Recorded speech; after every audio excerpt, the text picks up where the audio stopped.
Dear sister, you know that you should wear the hijab, but you feel like you have strong reasons not to. Let's clear away the noise. If you search online, you'll find that top results are filled with content designed to create confusion about the beautiful obligation for believing women to cover themselves in a specific way. So, who is creating all this noise? And how are Muslim women supposed to cope with something that affects every moment they spend outside their homes? A little research shows that there are networks of academics and organizations committed to secular ideas, pushing confusion around hijab and other aspects of our faith. It's not easy to navigate this online.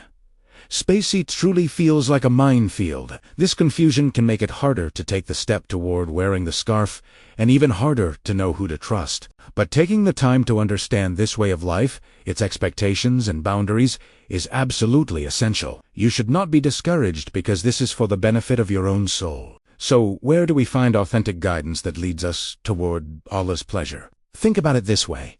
Would you go to a car salesman to buy a bicycle? Or to a butcher for vegan food? Likewise, Western academia or social media are not the right places to begin your journey for Islamic truth. The ones who guide us must be those who are grounded in faith, those who have walked this path before us or are firmly upon it now. Try a simple exercise. Search for female scholars of Islam.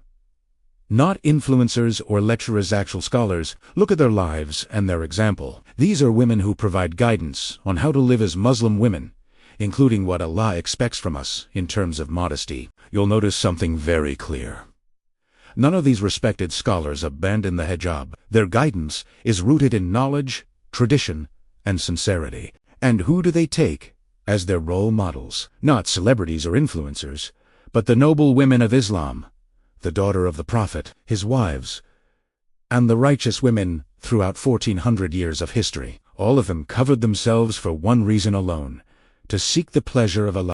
Be careful about where you seek knowledge regarding the Quran and the Prophet. Not everyone online is guiding you towards success and faith. Islam is not just about thinking, it is about action. Yes, hijab is a big commitment. It is a visible sign of what you believe, something people will notice and judge. But understand this: being admired by people will never feel as fulfilling as being honored in the sight of Allah. O Prophet, tell your wives and your daughters and the women of the believers to draw their outer garments over themselves. That is more suitable, so they will be recognized and not harmed. And Allah is ever forgiving, most merciful. Focus on learning from authentic scholars, both from the past and present. And remember this: shaytan will never tell you how powerful it feels to give something up for Allah. There is something deeply empowering in overcoming your lower desires for His sake alone. It's easy to search for excuses not to wear the hijab. Shaytan wants us to pick and choose opinions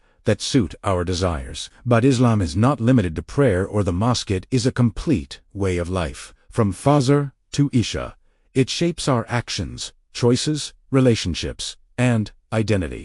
Modesty is a core part of this way of life. It sets us apart from a culture that often values appearance and attention over dignity and purpose. Wearing the hijab is not a burden, it is an honor. It is a statement of faith, a source of strength, and a means of drawing closer to Allah. As one scholar beautifully described, hijab is like a flag. We recognize each other through it, we find comfort in it, and we represent something greater than ourselves. Every day, women who wear it step out into the world carrying the message of Islam with dignity. Hijab, like all acts of worship, comes down to one thing: choosing Allah over seeking His love, hoping for His mercy, and living for His pleasure. So, my dear sister, my message to you is simple: wear the scarf so that you may be known.